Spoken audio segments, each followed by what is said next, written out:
আসামের এমন একটা বাড়ি যেখানে আজ থেকে প্রায় 15-16 বছর আগে বহু মানুষ যাতায়াত করতেন, বহু মানুষের বসবাস ছিল। এমন কি হলো যেখানে আজ দিনের বেলা দুপুরবেলা মানুষ যেতে ভয় পায়? এমন কিছু ইতিহাস, এমন কিছু রহস্য যা ঘটে গেছে সেখানে। ব্ল্যাক ম্যাজিক জিনিসটা ভালো কখনোই হয় না। পরিবারের প্রত্যেকটা মানুষের ওপর ব্ল্যাক ম্যাজিক করত, যার ফল বাড়ির প্রত্যেকটা মেম্বারকে গুনে গুনে দিতে হয়। Welcome back to my channel. আশা করি সবাই খুব ভালো আছো। চলে আসলাম তোমাদের কাছে আসামের একটা বাড়ির ঘটনা নিয়ে। তোমাদের কথা দিয়েছিলাম যে আসামের একটা বাড়ির ঘটনা আছে, শোনা কথায় কিন্তু ঘটনা এসছে, যারা দেখোনি অবশ্যই দেখে নিও। তাহলে চলো সময় না নষ্ট করে প্রত্যেক দিনের মতো একটা করে লাইক, কমেন্ট, শেয়ার অবশ্যই করে দিও। ভালো লাগলে চ্যানেলটাকে সাবস্ক্রাইব করে পাশে থেকো। এবার আমরা ঘটনাটা শুনি। যে দাদা ভাই ঘটনাটা পাঠান, ওনার অনেক ছোট বয়স। আজ থেকে প্রায়, আমি ঘটনাটা বলছি 16 বছর আগে। আজ থেকে 16টা বছর মানে একটা লং টাইম, 16-17 বছর। দাদাভাই বলেন, আমার পরিচয়টা আমি এখানে নাই দিলাম, কারণ ঘটনাটা আমাদেরই পরিবারের সাথে ঘটে। আসামে আমাদের 51 একটা 3 তলা বাড়ি ছিল, আর অনেকটা জায়গা জুড়ে নানা রকমের গাছলা নিয়ে বাড়িটা ছিল। যেই বাড়িটায় প্রচুর মানুষ আসতো, কারণ সরকারি ডিপার্টমেন্টে একজন কর্মরত ছিলেন সেই বাড়ির জেঠু মশাই। জেঠিমা ছিলেন স্কুল টিচার, কাকু ছিলেন ডক্টর, হোমিওপ্যাথি ডক্টর। সেই সূত্রে বাড়িতে প্রচুর লোকের আসা যাওয়া ছিল। 3 ভাইয়ের 3 তলা বাড়ি। এই বাড়িকে কেন্দ্র করে আর বাড়ির বিশেষ কিছু জায়গাকে নিয়ে 3 ভাইয়ের মধ্যে, 3 ভাইয়ের বউর মধ্যে ছিল দ্বন্দ্ব। আশেপাশের এলাকার প্রত্যেকটা লোক হয়তো বাইরে থেকে দেখে ভাবতো যে বাড়ির সবাই খুব ভালো আছে, খুব আনন্দে আছে। যখন বাড়ির বাইরে থেকে কোনো লোক আসতো ডক্টর বাবুর কাছে, তখন ডক্টর বাবুর কাছে এসে দেখতেন বাড়ির সবাই খুব একে অপরকে মিলেমিশে স্নেহ করে রয়েছে, কিন্তু চাপা একটা অশান্তি তাদের বাড়িতে কিন্তু চলছিল, যেটা বাইরের লোক গুণাক্ষরেও টের পায়নি। যিনি ছিলেন গভর্নমেন্ট সার্ভিস চাকরি করতেন জেঠু, ওনার ওয়াইফ ছিলেন মানে জেঠিমা, উনি ছিলেন একজন স্কুল টিচার। প্রথম সূত্রপাত হয় জমি জায়গা নিয়ে, ভাগ হবে, কার কতটা জমি থাকবে। যখন সেই বাড়ির ঠাকুরদা মারা যান, তখন ঝামেলাটা শুরু হয়। এই ঝামেলাটা যখন শুরু হয়, সেটা শেষ হয়ে উঠতে উঠতে ওই বাড়ির যিনি ঠাকুমা ছিলেন, ঠাকুরদার পরে ঠাকুমাও মারা যান। বাড়িতে বিশাল একটা দোষ পায়, যেই দোষটা নিজেদের 3 ভাইয়ের মধ্যে আর ভাইয়ের বউর মধ্যে এতটাই ঝামেলা ছিল, তারা সেরকমভাবে দোষ কাটানো বা কোনো রকম কোনো ক্রিয়া করা সেটা তারা করেননি। তারা তাদের মতো অশান্তি ঝামেলা বাড়িতে এই নিয়েই থাকতো। একে একে একটা সময় গিয়ে 3জনের মধ্যে এরকম সৃষ্টি হলো ঝামেলার, তখন তারা মুখে আর কেউ কারোর সাথে কথা বলতো না। একটা বাড়িতে থেকেই কেউ কারোর সাথে কথা বলতো না। তখন তারা নিজেরা, কেউ কারোর সাথে কথা না বললে কি হবে, তারা কিন্তু নিজেরা ব্ল্যাক ম্যাজিক করার জন্য নির্ভরশীল হয়ে ওঠে। যে যেরকমভাবে পারতো সে সেরকমভাবে ছোট ভাইয়ের উপর বড় ভাই, মেজো ভাই বড় ভাইয়ের ওপর, এরকম করে ব্ল্যাক ম্যাজিক বাড়িতে এমন সৃষ্টি হলো, মনে হতো ওই বাড়িটা যেন একটা ব্ল্যাক ম্যাজিকেরই আড্ডাখানা। নানা রকমভাবে তারা মায়াঙে, আমরা সবাই জানি যে মায়াং একটা জাদুর দেশ, ওখান থেকে প্রচুর তন্ত্র সাধনা ক্রিয়া করা সাধক তাদের সাথে গিয়ে তারা আলোচনা করত আর একে অপরকে ক্ষতি করত। যেহেতুনিক বাবা মা মারা যায়, তার একটা দোষ ছিল, সেটা কাটায়নি, তাদের আত্মাটা ওখানেই থেকে যায়, তারা মুক্তি পায়নি। তারপরে বাড়িতে ব্ল্যাক ম্যাজিকের পর ব্ল্যাক ম্যাজিক হতে থাকে। তখন সেই সময় তারা বুঝতেও পারেনি যে তাদের বাড়িতে একে অপরকে, নিজেরই ভাই, নিজের ভাই, নিজেদেরই বউ বৌদি, কিন্তু তারা এতটাই মরিয়া হয়ে ওঠে বাড়ির জন্য, তারা নিজেদেরই ক্ষতি করতে লাগে। আর যখন ক্ষতি করতে শুরু করে, তখন ওই বাড়িতে যেহেতুনিক মা বাবা মারা যায়, তাদের দোষ না কাটায়, তাদের যে আত্মাটা ওখানে থেকে যায়। আর ব্ল্যাক ম্যাজিকে যে একটা এফেক্ট পড়ে, সেইটা নিয়ে বাড়িতে শুরু হয় নানা রকম ভৌতিক ঘটনা। যিনি বড় ছিলেন জেঠু, উনি একদিন হঠাৎ সন্ধ্যাবেলা ছুটি থাকায় উনি সন্ধ্যাবেলায় ছাদে ওঠেন। যখন ছাদে উঠে উনি একটুখানি নেশা করতেন, মানে স্মোক করতেন। উনি অনেক ডিপ্রেশনে, অনেক মানুষ অনেকে তো ডিপ্রেশনে নেশা করে, উনি সেরকমই ডিপ্রেশনে নেশা করতেন। ছাদে উঠে যখন ঘুরছেন, হঠাৎ করে ওনার মা গত হয়েছেন তখন প্রায় 3.5 বছর, যখন ঘটনাটা প্রথম ঘটে, উনি ওনার মাকে ছাদে দেখতে পারেন, কোণে একটা জায়গায় দাঁড়িয়ে আছেন, পরিষ্কার দেখেন। তখনও সন্ধ্যা পুরোপুরি হয়নি। এইটা দেখার পর বড় যিনি ছিলেন জেঠু, ওনার কিন্তু শরীর খারাপ হয়, কারণ ওনার মা 3.5 বছর আগে মারা গেছেন। সেই মাকে বড় ছেলে কিভাবে দেখতে পায়, বড় ছেলে মানে জেঠু কিন্তু ভয় পায়। সেই কথাটা কিন্তু জেঠিমাকে বলে। জেঠিমা তখন বলে, তোমার এটা মনের ভুল, ওসব কিছু হয় না, যে মারা গেছে সে চলে গেছে, সে আবার আসবে কোথা দিয়ে, তুমি এগুলো ভুল ভাল কি বলছো। একদিন মেজো ছেলেও দেখে, একদিন ছোট ছেলেও দেখে। বৌমারা কিন্তু দেখতে পায় না, কিন্তু ছেলেরা, 3 ছেলে তার বাবা মাকেই একে একে কিন্তু দেখতে পায়। অমাবস্যা পূর্ণিমা থাকলেই বাড়িতে ব্ল্যাক ম্যাজিকও চলছে। একে একে কিন্তু ওই 3 ছেলেই তার মাকে বাবাকে কিন্তু দেখা শুরু করে। বাড়িতে চলছে ব্ল্যাক ম্যাজিক। তারা এতটাই মরিয়া হয়ে ওঠে, বাড়িতে তারা যে তাদের মা বাবাকে দেখছে সেটা নিয়ে তাদের কোনো মাথা ব্যথা থাকে না। যিনি বড় জেঠু, ওনার একদিন বাড়ির মধ্যেই একটা অ্যাক্সিডেন্ট হয়, সিঁড়ি দিয়ে উনি পড়ে যান, পা ভেঙে যান। বাড়িতে ক্ষতি করছে একজনকে, ক্ষতি হচ্ছে যে ক্ষতি করছে তার, কারণ সেখানে বিদ্যমান তার বাবা মায়ের আত্মা রয়ে গেছে। এরকম করে বিগত বছরখানেক বাড়িতে নিজেদের মধ্যে ব্ল্যাক ম্যাজিক আদান প্রদান হতে থাকে। মানে ধরো, আমি বড় বউ, আমি করছি ছোটকে, ছোট বউ করছে আবার বড় বউকে, মেজো ভাবছে ওরা দুজনের মধ্যে আমাকে কেউ ক্ষতি করছে, মেজো ক্ষতি করছে বড়কে, এরকমভাবে একে অপরকে তারা ব্ল্যাক ম্যাজিক করতেই থাকে। আর ব্ল্যাক ম্যাজিক এমন একটা জিনিস, যদি ভুল হয়ে যায়, কোনো ক্রিয়া, কোনো ভুল হলে সেটা কিন্তু উল্টো রিয়াকশন হয়। এবার নিজেরা যখন অন্যকে ক্ষতি করছে, একটা সময় গিয়ে নিজেদের মধ্যেই সেই কাজটা কিন্তু ঘুরে হচ্ছে। দীর্ঘদিন ধরে, দীর্ঘ বছর ধরে তাদের কিন্তু বাড়িতে, সেই 3 তলা একটা বাড়ি, যেখানে তাদের এত নাম ডাক, এত খ্যাতি, আস্তে আস্তে আস্তে আস্তে লোকের কাছে তাদের ওই ব্ল্যাক ম্যাজিক করার ফলে পুরো বিষয়টা কিন্তু ঘেটে হয়ে যায়। তারা কিন্তু বুঝতেও পারে না যে তাদের সাথে এগুলো কি হচ্ছে।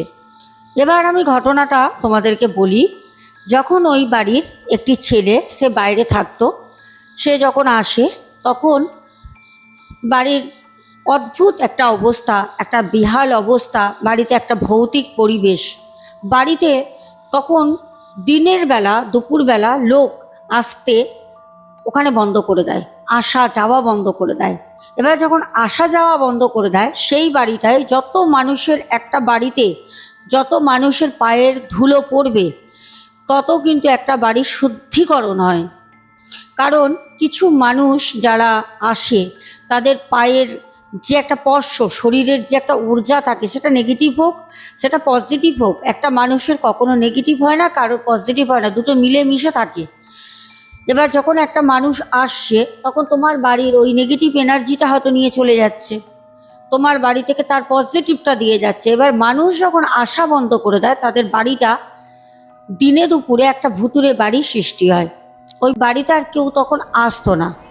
না আসতো কোনো স্কুল মাস্টার যে দিদিমণি ছিলেন, বড় জেঠিমা, ওনার কাছেও কেউ আসতো না। আগে অনেক ক্লাস কোচিং করাতেন বাড়িতে উনি অবসর টাইমে, সেটাও বন্ধ হয়ে যায়। যিনি গভর্নমেন্ট সার্ভিস জেঠু চাকরি করতেন, ওনার কাছেও অনেকে আসতেন কাগজপত্র নিয়ে, ওটাও বন্ধ হয়ে যায়। আবার একটা সময় দেখা গেল যিনি হোমিওপ্যাথি ভালো একজন নামী ডাক্তার ছিলেন, ওই ডক্টরের কাছেও পেশেন্ট আসা বন্ধ হয়ে যায়। তখন তাদের পেটে রুজি রোজগারের টান পড়ে। তখন তারা ভাবে যে এবার এক এক করে আমরা এই বাড়ি বিক্রি করব, জায়গা বিক্রি করব। কারণ প্রথমেই বললাম 3 তলা বাড়ি হতে পারে, 3 ভাইয়ের বিশেষ করে জায়গা জমি নিয়ে অশান্তি ছিল। তাদের অনেকটা জায়গা জমি সামনে পেছনে বাড়ির রাখা আছে। এবার তারা ভাবে যে এবার আমরা জমি জায়গা বিক্রি করব, আর আমরা এই জমি জায়গা বিক্রি করে এখন খাবো। কারণ তাদের পরিস্থিতি এই ব্ল্যাক ম্যাজিকের জন্য তাদের মা বাবার আত্মার শান্তি না পাওয়ায় পুরো বাড়িটাই কিন্তু তখন নেগেটিভ হয়ে যায়, পুরো বাড়িটাই কিন্তু খারাপ হয়ে যায়। একদিন রাতে তাদের বাড়িতে একটা বিশাল ভয়ঙ্কর কাণ্ড ঘটে গেল। বাড়ির 3 ছেলে একই স্বপ্ন দেখে রাতের বেলা যে তাদের মা আর তাদের বাবা ওই ভিটেতেই আছে। তারা মৃত্যুর পর তাদের আত্মা শান্তি পায়নি। এই স্বপ্নটা 3 ছেলে, একই রাতে 3 ছেলে একই স্বপ্ন, কিভাবে হয় এটা সম্ভব? কিন্তু তারা দেখে। সকালবেলা যখন ওঠে একই বাড়িতে থাকে, তখন তারা সবাইকে বলতে থাকে যে কালকে রাতে জানো আমি এরকম স্বপ্ন দেখেছি। জেঠুও তখন তার বউকে বলছে, জেঠিমাকে, যে কালকে রাতে আমি এই স্বপ্ন দেখেছি, আমার বাবা আমার মা তাদের আত্মা এখানেই আছে, তারা স্বপ্ন দিচ্ছে। প্রত্যেককে একই স্বপ্ন কিন্তু দেখে তাদের বাবা মায়ের, প্রত্যেককে একই স্বপ্ন। এটা কি করে সম্ভব হয় একই স্বপ্ন 3 জনে দেখছে? তখন তারা নিজেরা ভাবলো যে না, আমরা কোনো জায়গায় যাই, কোনো জায়গায় গিয়ে পুজো পার্বণ করি, বাড়িটা আমাদের খারাপ হয়ে গেছে। একজন পুরোহিত মশাইয়ের সাথে তখন তারা কথা বলে। যখন কথা বলে তখন সে পুরোহিত মশাই বলে, তোমাদের বাড়িতে আমাকে যেতে হবে। এরকম করে কিছু বলা যাবে না, কারণ তাদের যে 3 ভাই, 3 ভাইয়ের বউর মধ্যে চরম একটা অশান্তি বছরের পর বছর হচ্ছে। এটা তো একদিন দুদিন বা 1-2 বছরের না, হয়েই যাচ্ছে। তখন সেই ব্রাহ্মণ তাদের বাড়িতে আসে, ব্রাহ্মণ বা পুরোহিত যেটাই বলো না কেন।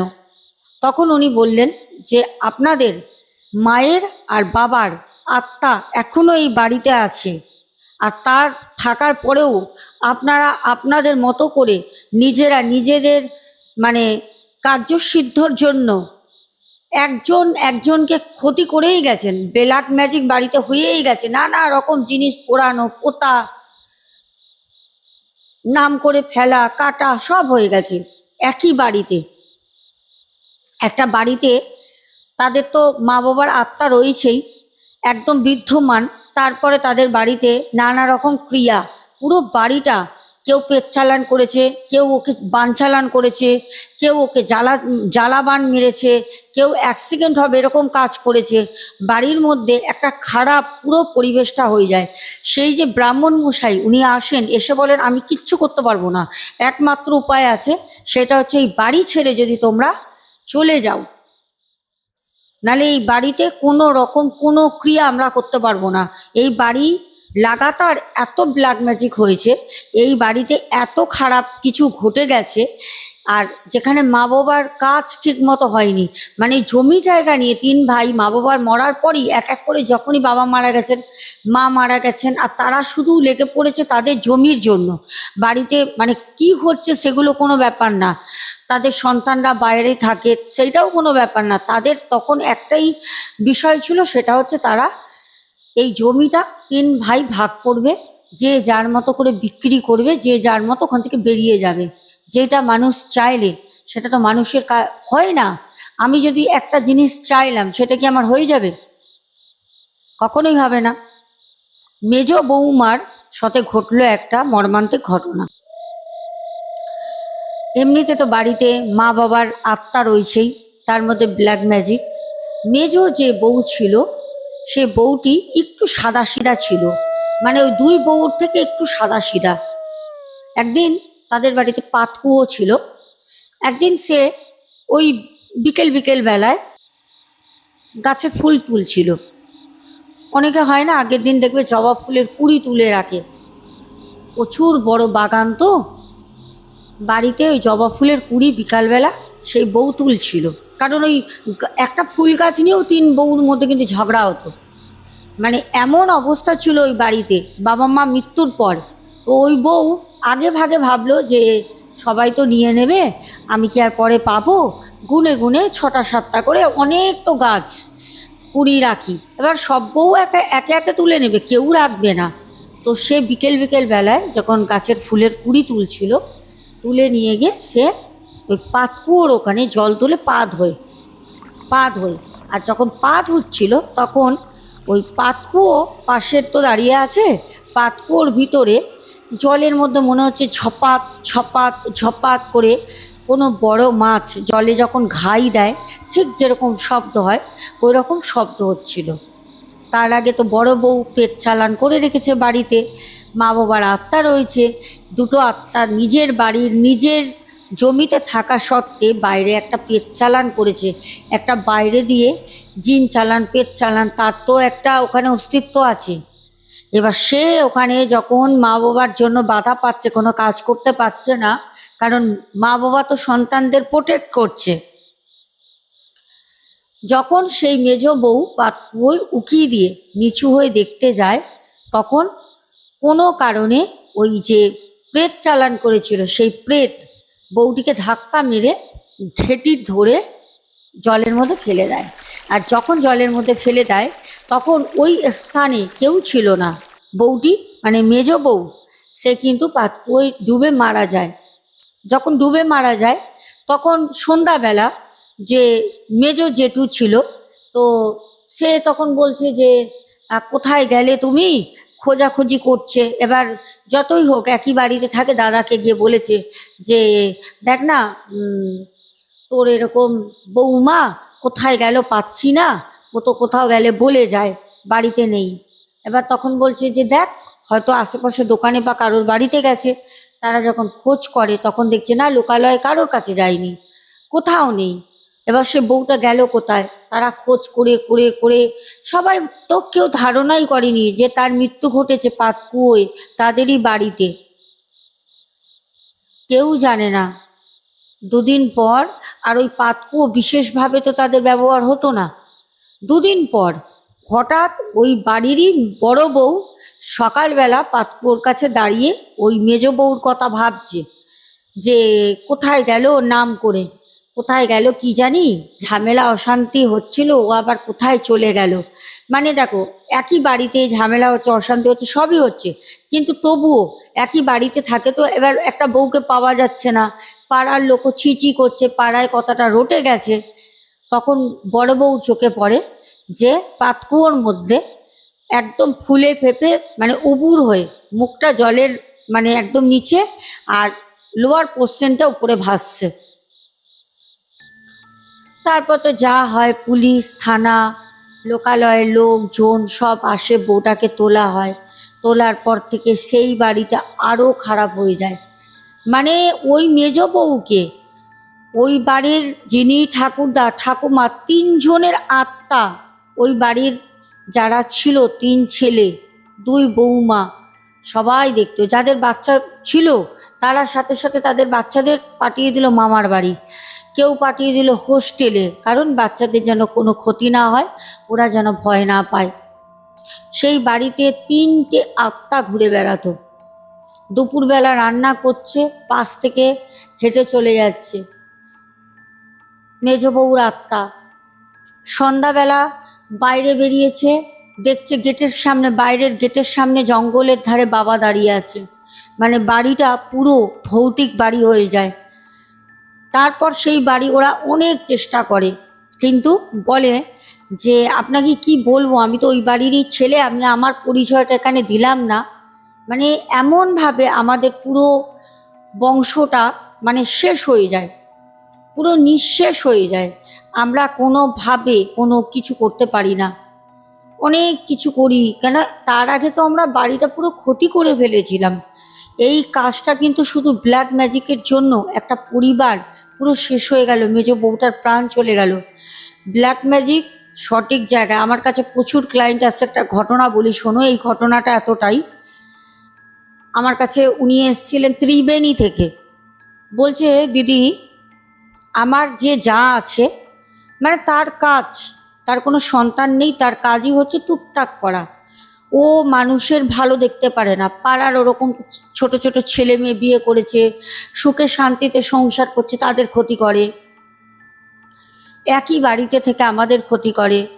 বলছে একদিন এরকম হলো, আমাকে বলছে বলছে আমার যে ছেলে মেয়ে পড়াশোনা এত ভালো, পড়াশোনা একদম নষ্ট হয়ে যায়। পড়াশোনা কোনোভাবে মাথায় বসছে না।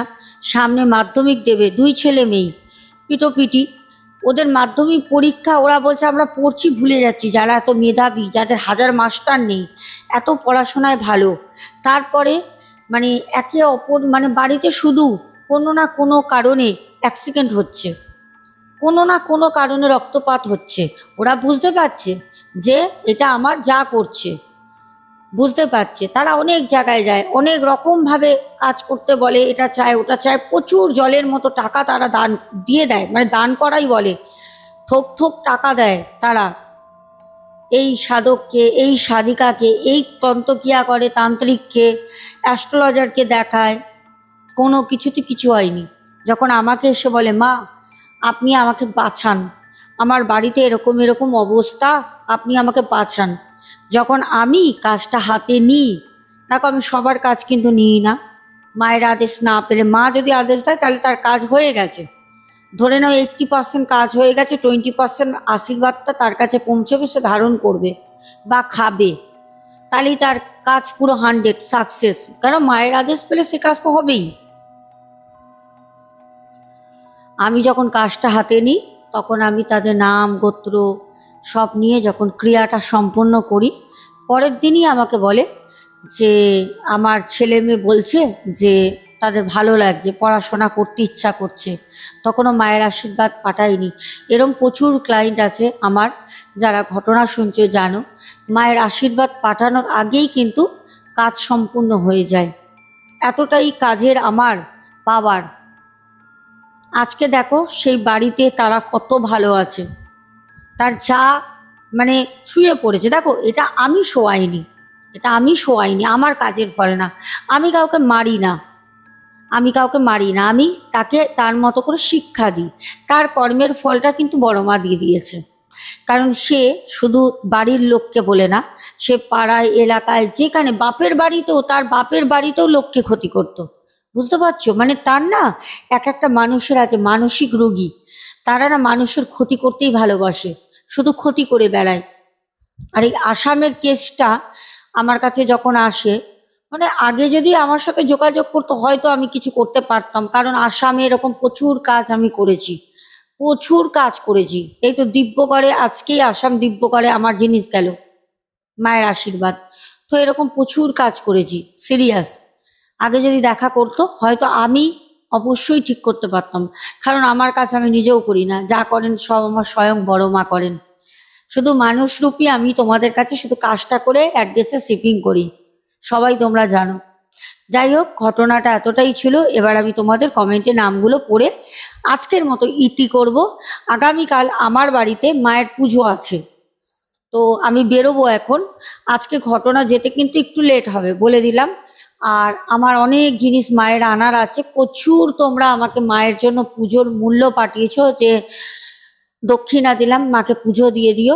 অবশ্যই তোমরা না দিলেও আমি দেব, সেইটা না। এবার যারা দক্ষিণে পাঠাচ্ছ নাম গোত্র দিয়ে, সেগুলো লিখে তো আমি পুজো করবই। আর ভিডিও আসবে, অবশ্যই ভিডিও দেখো। সবাই খুব ভালো থেকো। চলো তোমাদের কমেন্টে নামগুলো বলি। আচ্ছা, প্রথম কমেন্ট করেছো সুকর্ণিয়া, শম্পা মিনি কিচেন, হেনা তপাতার দিদিভাই, বনানী কর্মকার দিদিভাই। তারপরে কমেন্ট করেছো শ্রেয়া ব্যানার্জি। আচ্ছা, তারপরে পুষ্প দত্ত কমেন্ট করেছো। তারপরে পুষ্প দত্ত কমেন্ট করার পর কে কমেন্ট করেছে তোমাদের সামনে বলবো। একটু দাঁড়াও, আমার ফোনটা না একটু প্রবলেম করছে।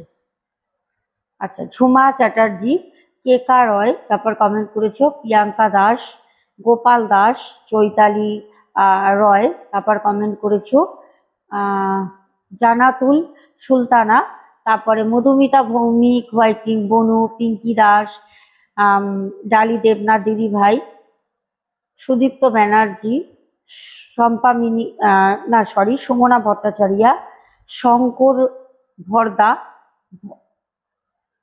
ভাদ্রা, শঙ্কর ভাদ্রা, তারপর কমেন্ট করেছো রূপা দে, হোয়াইটিং বনু, তারপর কমেন্ট করেছো জানাতুল সুলতানা। মানে কি বলবো বলো তো, কিছু কিছু মানুষ আছে যারা এগুলো করতেই আসে জানো তো, মানে তারা চুপচাপ শোনে, একটা কিছু ভুল পেলেই ওফ বাপ রে বাপ। আছে কিছু মানুষ, জলি হাজরা দিদিভাই, সুনিতা চন্দ্র, সোনু, তারপর কমেন্ট করেছে কৃষ্ণা ধারা, শ্রাবণী হাজরা, টুম্পা দে, তারপর কমেন্ট করেছে সন্তুর দুনিয়া বাংলাদেশ থেকে আব্দুল হক ভাই, শম্পা মিত্র, ঝুমা চ্যাটার্জি, বনশ্রী দে, অসীম দাস, আয়ান হালদার, সুদীপ্ত ব্যানার্জি, সুনিতা চন্দ্র, বাংলাদেশ থেকে মিম, তারপরে কমেন্ট করেছো সুজন বর্ধমান থেকে, সুজাতা দাস, সোহিনী রয়। সবাইকে অনেক অনেক ভালোবাসা রইলো। আজকের ঘটনাটা এতটাই রাখলাম কারণ আমাকে বেরোতে হবে, নাহলে আমি তোমাদের সাথে আরেকটি ঘটনা অ্যাড করতাম, ছোট্ট একটি ঘটনা আছে, অন্যদিন শেয়ার করে দেবো। সাথে থেকো, সবাই ভালো থেকো, বড় মায়ের আশীর্বাদ সবার মাথার উপর, সবার পরিবারের উপর থাক। কালকে বাড়িতে পুজো আছে, সবাই মাকে হাত জোর করে যে যেখান থেকে আছো অবশ্যই প্রার্থনা করো, সবার নামে আমি পুজো দেবো। আর যারা পুজো দিতে চাইছো তারা নামগোত্র আমাকে পাঠিয়ে দিও। এখনের মতো আসছি, শুভরাত্রি, সবাই খুব ভালো থেকো।